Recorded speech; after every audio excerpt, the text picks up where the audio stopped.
Ah, hello, mister.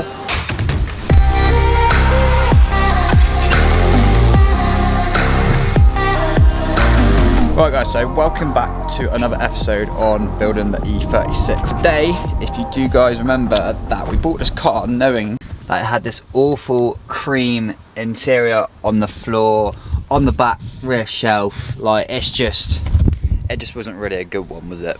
So what we've done is gone onto eBay and bought a full black dye kit for car carpets. Now that's going to dramatically change this cream into black to match the roof that we've got, and a nice black leather seats as well, because I want to black it all out. This part at the back here I am a bit concerned about because I'm not too sure how to get it out. We might have to get some flatheads onto, if I lean this back, onto these little plastic screws right here and pry them out, and then hopefully they'll go back in and then this just comes straight out and we can dye that. Now the first things first is that we need to get the seats out. The rear's going to stay in, the front's coming out. We've got the trusty Baco toolbox on the scene again. Right, so I'm going to hazard a guess that that's some sort of 16-17mm bolt. So let's try 16 first. Let's see if that will go on. Yeah, that goes on lovely. So that's a 16mm, front and rear, both sides. Get the seats out, job's a good one. So we have got the seats out. So one seat there, and then this seat's now out on both sides. So it is still a bit dirty down here, which is a nightmare, because I've got a Hoover here, so we're just going to have to make do. But the black should cover up a lot of it anyway. Now I'm still trying to figure out how we're going to get this one out. I think I'm just going to try and get a flathead and pry them out. So let me just get onto that quickly. Now I was a bit cautious because I thought to myself, how on earth can it come out if it's just that, because it is attached in here as well. So there is a, what I say, like an 8mm right there, which we'll undo, and then obviously pry off the bits of the side, because I don't think there's any more around here at the back. Now we are making progress because this is moving. So for this, that means we can take this out obviously then. I don't know if I have to, like my old one, pull these out as well, like these speakers. But we'll see what happens. But I've noticed that these coming out, they're kind of like breaking, so hopefully when I go back in it is alright. Right, I came to the conclusion that ain't gonna work, because even if I do that, they still ain't gonna come out. I think it's stuck to that back of that rear window. So, gonna have to risk it for a chocolate biscuit and just send it on that one and just spray it and get on a sponge and just go. I ain't got no choice.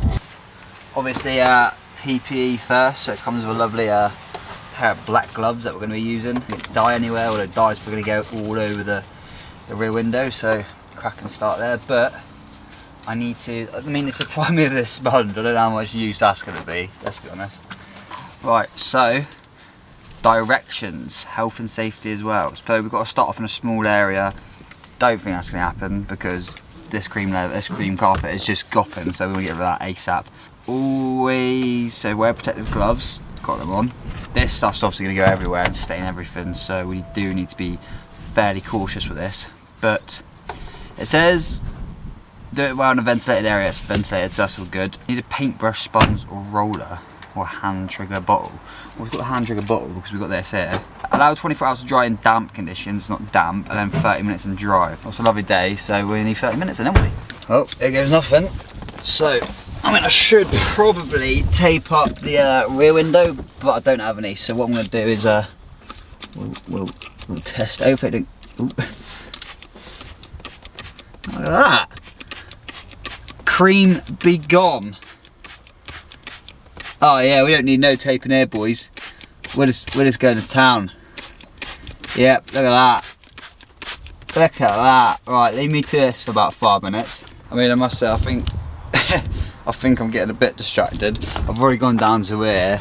I've done up there. As you see, it's black now. I'll probably do 2 coats, to be honest. There is a bit that's gone over the rear window, but I'll probably just get some thinners on that, take that off in the future.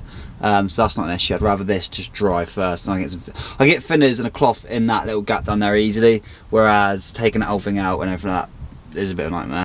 Yeah, so at the minute it's all a bit fruity in here and everything's going a bit what? Oh, 50p. Did not.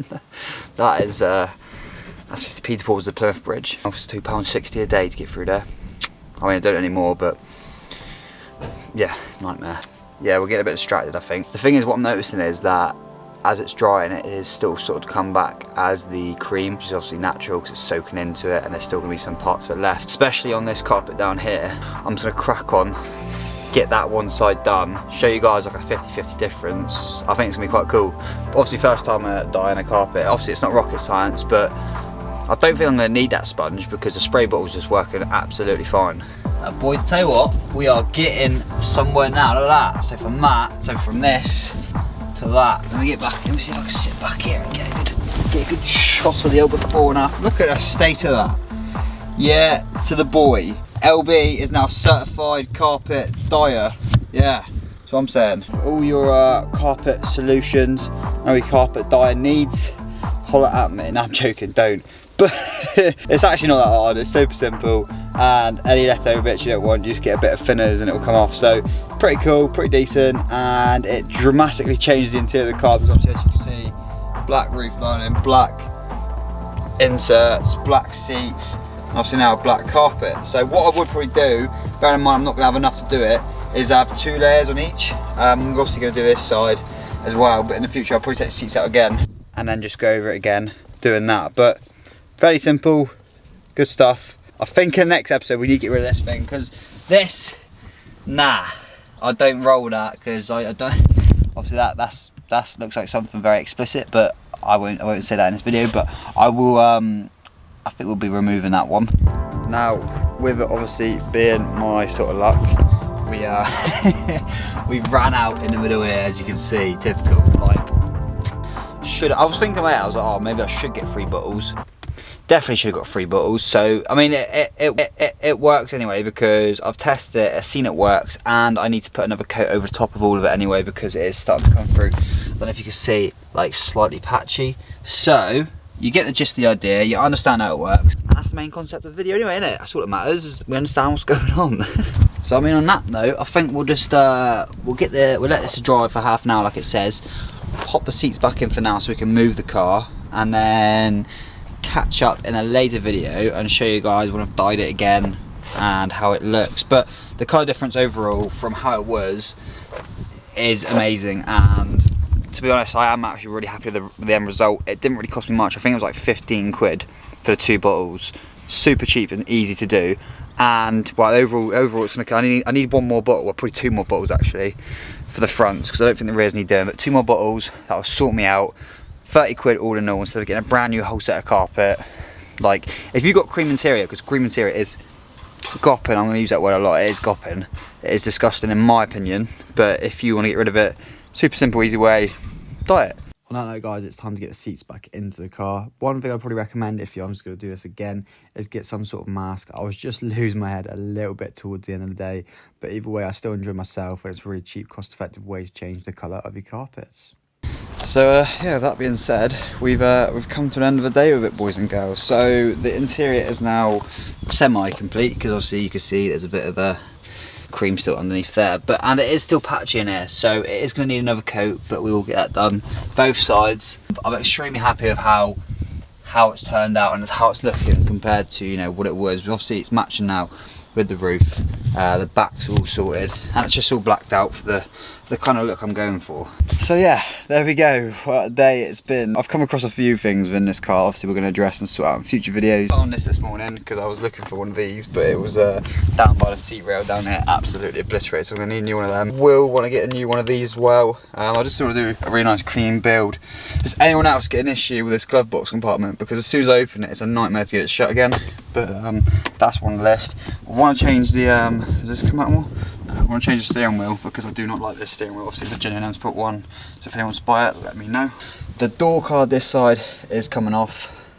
Like you can literally you can pull it off like that, but I believe there's 2 screws that need to go in here, which we'll sort out in another video. I want to change the gear knob.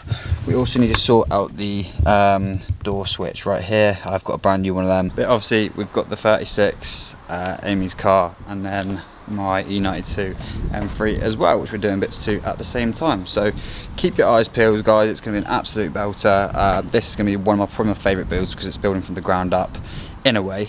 But yeah guys, we've got plenty of things coming and I'm super excited. This is, like I said, it's going to be one of my favourite builds this, because you know, we're going to be fully changing a lot of things, hopefully taking every single suspension component off, and you know, just redoing the lot, everything, like powder coating it all, wrap during it all, just cleaning everything up, make sure it's sweet. So it's good to get back on board and start doing bits of cars, and I'm really enjoying it, and I hope you guys are as well, especially on an older vehicle like this. It's a bit of an easier way to learn because there's not so many technical electronical bits going on, and you can just get on with it. And obviously one of the main things is obviously getting the engine in this, which is coming soon, guys. Obviously, as you know, we have got it, but stay tuned. I'll catch you all next one. Thanks for watching. Bye bye for now.